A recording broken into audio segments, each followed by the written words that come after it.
Bonjour à tous, c'est Loser Killer qui vous parle pour une nouvelle review vidéo, aujourd'hui consacrée à un modèle combo Lego Exoforce sorti en 2006, voilà, qui a effectivement, j'oublie des fois de le préciser, mais le Blazing Hunter et le Robot Reaper 1.0 que j'ai revu précédemment par exemple, eh bien c'est bien des modèles combo et non pas des modèles alternatifs comme j'ai pu le dire, voilà.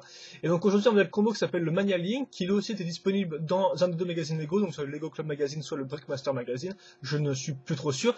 Et donc pour le monter, il vous faudra logiquement deux modèles, même si des fois il en faut plus, mais bon là il en faudra deux. Et comme vous allez pouvoir voir, c'est pas forcément donné, car effectivement, il nous faudra d'abord le tank orange, donc j'ai plus son nom, je crois que c'est le Advanced Tactical Tank, ou un truc dans le genre, enfin bref, j'ai plus le nom exact, mais bref, il est sorti dans la seconde vague 2006, voilà, il était piloté par Ryu et Genki.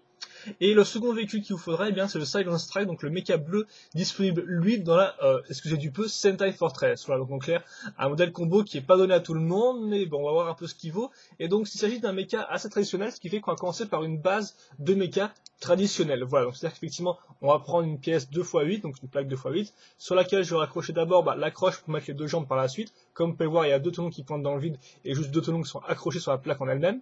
Ensuite, une pièce 2x2 circulaire à ce niveau-là, et ensuite, deux briques 2x2 avec des barres qui ressortent des deux côtés, comme vous pouvez le remarquer. Enfin, une 1x3 pentue inversée, voilà.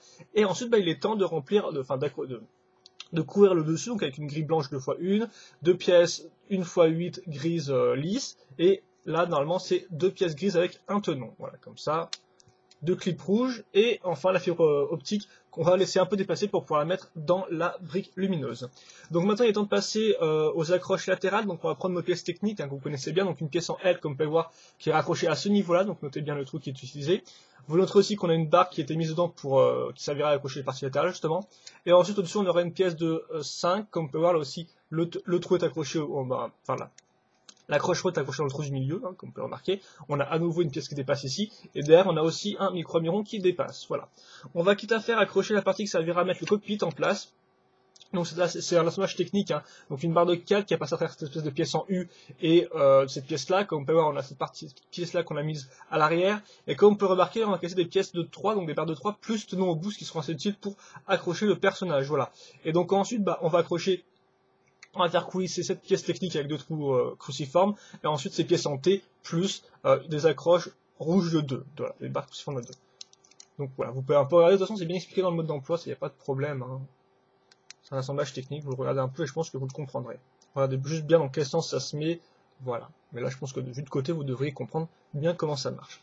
Donc on met ça comme ça donc dans le trou en croix ici. Ensuite j'ai complété les autres côtés, donc c'est-à-dire qu'effectivement, je vais prendre une seconde pièce comme ça. Voilà. Et derrière, je prends une micro-miron et je vais accrocher à cette pièce grise, tout bêtement. Et ça, je le mets comme ça. D'ailleurs, je me demande si j'aurais pas zappé de mettre une petite pièce à l'arrière pour bloquer le truc, c'est tout à fait possible. C'est pas très utile, mais je me rends compte maintenant. Donc, bon, enfin, je vois le mode d'emploi, mais en fait, bref, c'est une petite pièce avec un espèce de petit truc qui ressort derrière, quoi. Et ça se met pour bloquer cette partie-là. Mais là, je crois qu'il n'y a même pas besoin, en fait, de la bloquer, donc, bon, pas très utile. Ensuite, on va passer aux parties latérales du véhicule. Donc, on va prendre une 2x6 noire. Dessus, je vais accrocher deux pièces 2x1 avec deux trous ronds, comme vous pouvez voir. Au-dessus, cette pièce-là pour accrocher un bras. Et enfin, sur le côté, cette partie-là. Rien de très compliqué, je pense. Et bien sûr, là, je suis tout perdu. Donc, alors, on va d'abord caser cette pièce-là, qui est une pièce en L, avec des tenons qui repartent vers l'avant. On case ensuite une 2x4. Et enfin, une pièce 2x1 avec un trou cruciforme.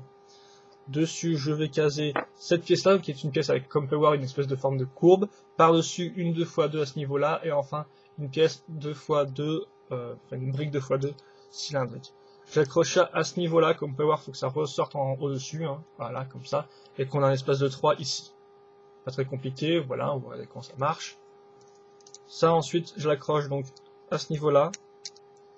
Donc sur le trou du bas, comme vous pouvez le voir. Et d'ailleurs, j'en fais de même de l'autre côté, même si j'ai accroché une autre pièce sur le côté, donc on va l'accrocher tout de suite, j'ai oublié. C'est cette pièce-là, tout bêtement, avec deux petits cônes qui sont ajoutés sur les tenons ici. Et donc ça, on l'accroche ici, hein, à l'extrémité, il n'y a rien qui dépasse. C'est en dessous que ça va dépasser, en fait, d'un tenon, comme vous pouvez le voir. Donc là, par contre, c'est sûr pour le orange qui est assez flashé à ma caméra, hein, ça fera pas génial. Ensuite, il est temps de maintenir les deux parties en place, donc on va prendre cette partie-là. Donc c'est tout bête, en fait c'est tout bête. On prend deux pièces 2x2, comme vous pouvez le voir, bleu. Ensuite, on va raccrocher par-dessus une pièce 2x8 bleu, enfin une plaque 2x8 bleu, hein, comme on peut remarquer. Quitte à faire, on va caser ensuite une 2x4 grise à ce niveau-là. Et sur l'extrémité, on va caser une 2x1 blanche et une 2x1 grise avec, comme vous pouvez voir, un trou en croix. Voilà, il n'y a rien de plus à ajouter là-dessus.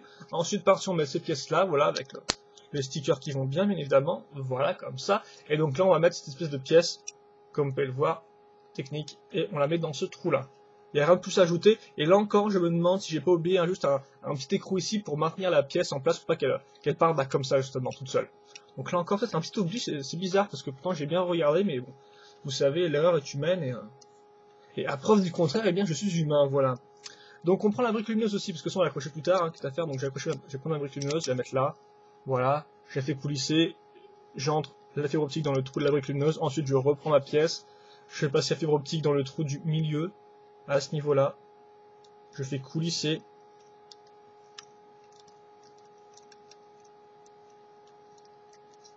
et ensuite, si normalement je me suis pas trompé, ah ouais ok, c'est la barre technique qui fait un peu tout foirer. Je mets ça comme ça, voilà. Donc c'est bien foncé là-haut, comme vous pouvez le voir, il n'y a pas de problème. Maintenant, on va enfin finir avec le corps, avec le cockpit. Là, on va prendre deux pièces techniques, donc avec des pièces avec un angle de 5, comme on peut le voir ici. On va mettre des bras de botte au bout, hein, donc ces petits bras de botte là. Une accroche comme ça avec des clips. Au bout, on va mettre la vitre, hein, tout bêtement, donc il y a des accroches là. Donc voilà à quoi ça ressemble. Ça comme ça. Et devant, on va caser ces deux pièces blanches et orange. Je mets ça dans la pièce comme ça. Voilà. Et mon cockpit est fini, et ma partie supérieure aussi. Maintenant, on va passer aux jambes. Du coup, je vais vous montrer vite fait, je vais faire un la rendre rapidement. Voilà, pour voir à quoi ça ressemble. Donc, étant de passer aux jambes, qui sont d'ailleurs un peu plus complexes que d'habitude, si je peux me permettre. Donc, on va commencer par les pieds, tout à fait, parce que c'est en fait la partie qui est un peu la plus bizarre, on va dire ça comme ça. Donc, je prends les pièces là qui vont me servir pour la construction. Donc, on va commencer avec une 2x6 grise, comme vous pouvez le voir, et sur le côté on va caser une pièce bleue plus une petite pièce blanche en dessous. On met ça comme ça. Ensuite, on va prendre une 2x4 sur laquelle on va accrocher, comme vous pouvez le voir, là aussi qui dépasse d'un côté, une 2x2 grise. Hein. Donc ça c'est une 2x4 grise foncée avec des trous ronds, comme vous pouvez voir. Au-dessus, je vais mettre cette pièce pointue 2x3, et à l'extrémité, vu que forcément ça dépasse un peu, pour combler le trou, j'ai casé cette petite pièce grise. On remarque aussi l'utilisation de deux pièces 1x1, comme ça avec un trou rond dedans. Voilà, ce sera utile par la suite. Donc ça, je le case comme ça, si je dis pas de bêtises. Attendez, ok. Est-ce que je dis des bêtises? Est-ce que je dis pas de bêtises? Non, je ne dis pas de bêtises. Donc ça se casse comme ça. Voilà. Ensuite, je vais prendre ces pièces-là, donc c'est tout bêtement des 2x1 avec deux trous ronds. J'ai casé deux barons dedans et je les ai accrochés comme ça par rapport à cette pièce technique. Hein, comme vous pouvez le voir, juste deux trous ronds de décalage et on accroche nos pièces. Ça, je vais le caser ici. Et comme vous pouvez voir, ça va bien s'enclencher sur les côtés. Si je peux appeler ça s'enclencher, voilà. Ensuite, je vais mettre... qu'est-ce que je vais mettre? Ouais, qu'est-ce que je vais mettre? Eh bien, je vais mettre ça comme ça. Donc, cette pièce-là. Voilà, tout bêtement avec une petite pièce 2x1 dessus. Ça, vraiment, si je dis pas de bêtises, je le case à l'extrémité, voilà, comme ça. Et ensuite, eh bien, je vais tout bêtement prendre donc deux pièces que... Ah, en fait, non, ouais. Une pièce comme ça, hein, hop là, une fois de jaune, et deux pièces 2x1, donc deux petites plaques qui seront raccrochées ensemble. Je prends ma pièce comme ça, j'accroche à ce niveau-là, et celle-ci à ce niveau-là. Les deux sont à niveau maintenant, et je peux mettre ça comme ça, sans problème. Et là, j'ai mon pied qui est fini. Et donc ça, c'est la partie la plus compliquée de la jambe, je pense. C'est un pied assez massif et un peu spécifique. Ensuite, le reste de la jambe, eh bien, c'est assez simple. Donc, comme vous pouvez voir, on va prendre nos pièces de jambe, enfin d'articulation traditionnelle, hein, donc une avec 4 tenons, une avec 6 tenons et une avec 2 tenons, plus l'accroche ici, donc qui est une barre ronde technique, hein, tout bêtement, voilà. Donc sur la partie supérieure, on va caser cette pièce bleue à l'arrière, hein, donc une pièce toute faite, et à l'avant, on va caser 3 pièces, donc 2 pièces 2x1 pentues, et au-dessus une petite grille en plus, donc pas grand chose à sur d'autres. En dessous, on va caser une pièce, comme vous pouvez le voir, en L, hein, donc comme ça, avec des tenons sur les deux côtés, et au bout on a casé le réacteur, et comme on peut remarquer, on a mis dans le trou en croix en fait une pièce de 3 plus tenons qui va nous servir à caser le petit cône transparent rouge, voilà, tout bêtement. Ensuite, je prends cette pièce-là. Comme vous pouvez le voir, derrière, j'ai une pièce 1x2 grise et j'ai aussi une pièce 1x2 blanche, tout bêtement. Ça, je le casse directement à ce niveau-là, comme vous pouvez le voir. Et enfin, maintenant, il ne me reste plus qu'à accrocher donc, dans mon trou rond ma barre ronde. Et j'ai une jambe de fini. La seconde jambe est identique. Bon, là, je l'ai un peu posée, donc c'est pour ça qu'elle a un peu de traviole. Mais voilà, vous avez les deux jambes, et donc ça, bien sûr, on va le raccrocher sur nos deux pièces à ce niveau-là. D'ailleurs, ouais, je pense que lui, forcément, il faut, vu la taille des pieds, ouais, il faut forcément qu'il soit un peu espacé, sinon il se touche. Allez, comme ça. Maintenant, on va attaquer les bras. Ceux-ci sont assez intéressants. Donc là, on va faire le bras gauche, même si le bras droit est plus ou moins pareil pour la base. Hein. Donc on va prendre à nouveau deux pièces d'articulation, comme vous pouvez voir, donc une avec deux tenons et une avec deux tenons, mais sans accroche au bout, hein, comme on peut remarquer ici. Donc là, on va caser à nouveau une pièce en L. Dessus, on va mettre une espèce de pièce cylindrique, comme vous pouvez voir, qui forme une espèce de coupole. Et sur le côté, on va mettre deux petites pièces 2x2 cylindriques hein, qu'on va raccrocher ensemble. Voilà. C'est tout ce qu'il faut noter. Enfin, de l'autre côté, on va prendre une pièce comme ça, qui est une pièce transparente, qui va nous servir à raccrocher cette pièce-là à celle-ci. Hein, comme vous pouvez le voir. Je prends une pièce, je la mets là, donc j'ai un truc qui dépasse, et voilà, rien de plus simple. Ensuite, je vais faire quoi? Je vais prendre cette pièce-là, donc qui est une 2x4, et comme vous pouvez voir dessus, j'ai une 2x3 inversée, et à nouveau une 2x1. Ça, je le case pile ici, comme ça, voilà. Ensuite, je vais prendre cette pièce-là, donc comme vous pouvez voir, c'est une 2x1 avec un trou rond. Dans le trou rond, je mets le tenon de cette barre de 3 plus tenon, voilà. Ensuite, je case ça comme ça, je fais poulisser, et je mets ça à ce niveau-là. Voilà. Ensuite, je vais faire une main, donc 2x1 avec un trou en croix, et sur les extrémités, on va caser deux pièces avec, comme on peut voir, beaucoup d'accroches, et sur ces accroches, au-dessus, je vais mettre 3 doigts de botte, et l'autre, je vais en mettre un seul. Je fais ça comme ça me fera des mains. Faites attention à pas trop les bouger avec les refermer, car effectivement après on va caser un truc au-dessus qui va beaucoup empêcher le mouvement des doigts, quoi. Et donc cette chose, c'est quoi? Donc c'est ça. Donc tout bêtement, on va prendre donc, cette espèce de grosse pièce. Comme vous pouvez voir, ils sont à caser deux pièces pentues différentes, hein, donc une 2x2 et une 2x3 inversée, voilà. Et ici on va caser une pièce 2x1. Donc ça c'est l'arrière de notre partie. Donc ça, je l'accroche comme ça. Donc comme on peut voir, c'est pile censé toucher cette partie-là, hein, il n'y a pas vraiment d'espace ni d'écart. Donc vous aurez ça au final, voilà, voilà ce que vous aurez au final, quoi. Comme on peut voir, il faut accrocher la pièce à son extrémité, donc ça fait qu'on a environ deux tenons qui partent vers l'arrière, qui ne sont raccrochés vers rien, quoi. À l'avant, j'ai casé cette pièce orange 1x6 avec plein de trous ronds. Dans deux de ces trous ronds, donc vous pouvez bien les voir ici, j'ai casé ces armes-là plus le feu. Ça, on est à l'avant. Et enfin, je prends ma grosse pièce orange et je mets trois pièces mi-croix mi-rond ici, donc sur les trous, et je mets mes petits cônes jaunes, et voilà. Je mets ça comme ça. Grâce à ma pièce à l'arrière, ça fait qu'elle est bien maintenue en place, et j'ai mon bras gauche qui est fini. Alors pas tout à fait, car effectivement maintenant je vais le mettre ici, et je vais prendre la fibre optique et la mettre dans le trou ici. Donc c'est vrai qu'elle ne servira pas à grand chose la fibre optique, parce qu'au final elle ne va rien allumer, mais bon. C'est bien comme ça que j'ai compris le modèle personnellement, donc voilà.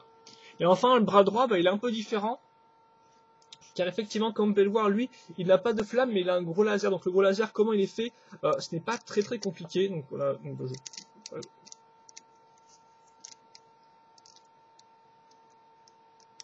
attendez, je pense que je peux enlever ça. C'est vrai que j'aurais dû penser avant la review, bien évidemment. Donc voilà, c'est assez simple. Donc on va reprendre notre pièce, hein. Comme c'est pareil, on a une pièce derrière, on a la pièce à l'avant, sauf que là on n'a pas de truc et tout dessus.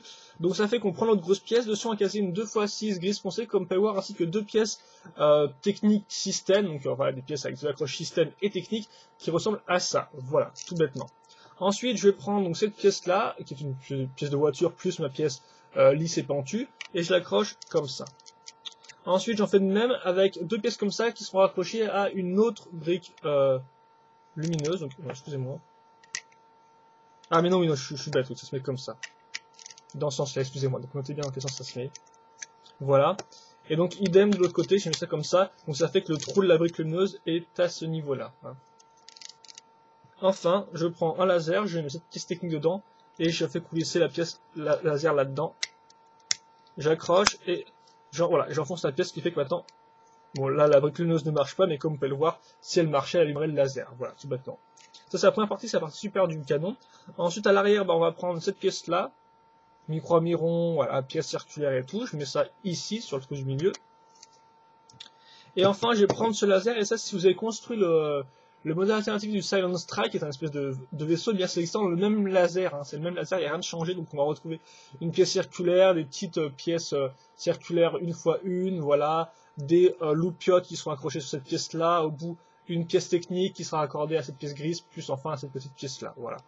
Franchement, c'est pas très compliqué. Je pense que vous pouvez comprendre comment ça marche rien qu'en regardant. Voilà, je vous montre la pièce qui est utilisée si vous voulez savoir. Hein. Mais rien qu'en regardant comme ça, vous pouvez facilement comprendre comment ça marche. Et donc ça, bah là aussi, un micro-miron ici. Donc faites pas attention, c'est le micro-miron qui va se mettre au-dessus hein, sur cette partie-là. Voilà, on enfonce bien tout à faire pour que ce soit bien à niveau. Et là, j'ai mon bras droit qui est fini. Ouais, bien sûr, on casse tout. Non, je suis censé voilà, mettre ça comme ça, et de façon délicate et impeccable. Voilà, donc là on a le MagnaLink qui est fini. Et quand même, ça déconne pas trop, quoi. Hein. Donc, on met le bonhomme ici, voilà, comme ça. Comparaison de taille, je vais faire un petit, je vais le mettre dedans, dans son véhicule, son cockpit qui est quand même assez large pour la petite figurine, quoi. Voilà. Je vous fais un petit turnaround des familles, hein, bien sûr, on change pas une équipe qui gagne, même si bon à l'arrière comme d'habitude il n'y a rien à voir. Et là je trouve qu'il penche un peu vers l'avant avec la pose que je lui ai mis, alors pourtant j'ai bien fait en sorte de mettre la... Oui, ouais, si pourtant il est censé partir vers l'arrière son corps. C'est bizarre ça. Hein. Ouais là ça se voit quand même un peu trop qui part vers l'arrière. Enfin bref, donc on va prendre l'articulation rapidement. Donc d'abord les jambes, là aussi voilà, vous avez 2 points de rotation, il n'y a pas de problème quoi. Comme à chaque fois avec l'Exoforce, le seul problème qu'il peut avoir c'est voilà, le pied vers l'avant parce qu'il va être bloqué par une armure. Mais sinon, à part ça, vous avez à chaque fois vos 2 points de rotation sur chaque... Enfin voilà, vous avez 3 points de rotation et ils ont 2 axes chacun. De toute façon si je fais du sens, donc là vous pouvez tourner sur les côtés ou d'avant en arrière. Voilà, ce qu'il faut savoir sur ces 1, 2, 3 points de rotation. Donc il n'y a rien là-dessus. En plus, les bras, eux, en ont 2 sur 2 axes. Même si je vais vous avouer que c'est un peu dur de tourner celui-là sur le côté, car effectivement, ces 2 pièces-là sont très proches. Donc les pièces noires plus la pièce grise sont assez proches l'une de l'autre. Donc c'est un peu à vous voilà, de jouer là-dessus. Mais vous pouvez en faire quelques petites pauses. On pourra aussi noter les mains, même si là encore, elles bloquent... Enfin, d'ici, ça va, là encore, sur le laser, ça va. Mais on va dire qu'elle bloque assez rapidement contre les lance-flammes ici, par exemple. Les doigts bloquent, et donc au final, vous ne pouvez pas vraiment ouvrir la main, quoi. Ça va vite bloquer contre les armes, tout bêtement. Bien sûr, si vous levez la pièce en soulevant ici avec la pièce technique, ça va allumer la brique lumineuse. Vous ne pouvez pas le voir et tout, mais voilà. Là, elle est allumée. Et vous pouvez bien sûr ouvrir et fermer le cockpit. Mais là, pas encore des masses, hein, car comme ça bloque assez vite, voilà. Même si l'ouverture est assez large, vu que la pièce est bien mise en avant, comme vous pouvez le voir. D'ailleurs, ça rend pas... Quand on regarde comme ça rend pas génial, car ça casse complètement la forme qu'ils ont faite avec ça. Voilà. Mais le design, on va en parler tout de suite. De toute façon, là, j'ai fait des articulations qui sont au final assez propres, malgré le fait que les mains et les pieds peuvent bloquer ici et là. Mais bon, c'est pour ça, après tout, qu'on peut tourner sur les pièces, sur les côtés, comme ça permet d'un peu moins limiter les articulations.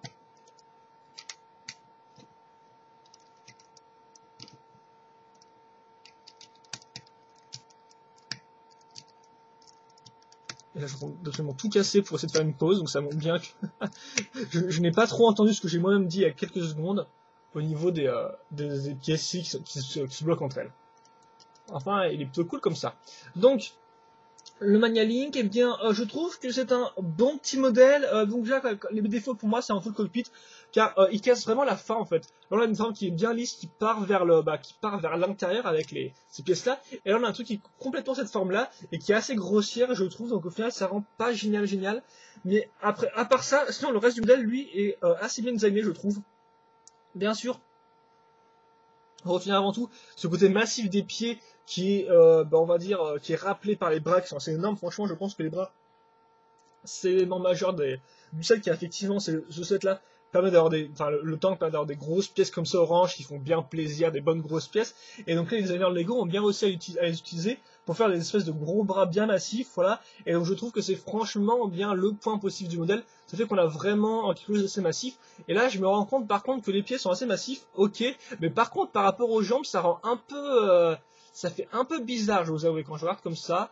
Bon, c'est pas non plus affreux, mais là encore, on a souvent des contradictions entre gros et super fin, comme au niveau du corps. Et c'est vrai que des fois, ça reste un peu dommage. Mais ça, c'est quand même un problème qui s'étend, on va dire, à un peu toute la gamme Exoforce. Donc, ce serait un peu méchant de juste mettre la faute sur lui, quoi. Même si, bon, ça reste un petit défaut, on est d'accord. Mais bon, si vous avez acheté les modèles pour construire celui-là, c'est que vous étiez un peu conscient des défauts des mechas, ou que vous les connaissez, quoi. Et donc voilà, franchement j'ai pas grand chose à dire. Ouais, donc un bon design qui est franchement original et unique. Et aussi ce qui est intéressant de savoir, c'est que c'est aussi le seul mecha gros de Rio. En 2010 au final, car souvenez-vous, Rio, bah lui, il est inclus dans le tank, ok. Le tank qui peut être transformé en un autre tank avec des espèces de petits bras, mais c'est pas vraiment un robot, quoi. Et sinon, bah lui, il a le uplink ou le speeder uplink, voilà. Donc au final, eh bien, c'est en 2006, c'est son seul gros mecha. Donc ça, je trouve ça c'est intéressant pour ceux qui aiment Rio et qui voudraient le voir dans autre chose que des petits robots. Là au moins, c'est un gros mecha et donc c'est assez intéressant. Je tiens à préciser pour le personnage et pour les fans de Rio, voilà. Donc c'est un bon petit modèle pour lui avec ses couleurs, l'orange qui pète bien. D'ailleurs, le schéma de couleurs marche assez bien, il part pas trop dans tous les sens. L'orange reste assez dominant et au final, bah après le blanc et les différentes teintes de gris finissent de se mélanger entre elles pour donner un bon résultat. Au final, il n'y a que le bleu qui pourrait vous faire un peu criser, mais là encore, je pense que c'est en tout le bleu clair qui rend un peu bizarre, voilà. Mais au final, bah, le Manalink, c'est un bon petit modèle qui n'est pas si compliqué que ça à monter, ce n'est peut-être pour les bras et un peu pour les pieds, mais mis à part ça, c'est un modèle assez facile à monter, voilà, qui est assez sympathique, qui est vraiment original, car c'est la première fois qu'on voit un mecha comme ça, un mecha vraiment balèze, j'ai envie de dire, quoi, et aussi assez compact, car effectivement, des mechas balèzes, je peux vous en sortir des grands, des modèles combo, par exemple, plutôt qu'on va renouveler ce week-end, mais c'est vrai que lui, il est assez unique en son genre, et donc, bah, rien que pour ça, je pense qu'il vaut le coup d'essayer de le monter si vous avez mis si vous aimez le style unique de ce personnage-là, enfin de ce mecha-là, voilà. Et donc je pense que c'est tout pour la review. Si vous avez des questions dans les commentaires, n'hésitez pas à me les poser, j'y répondrai, voilà. Et puis bah sinon, bah passez une bonne journée, une bonne après-midi, une bonne soirée, ce que vous voulez. Portez-vous bien, et nous on se retrouve pour une prochaine review. Allez, à plus.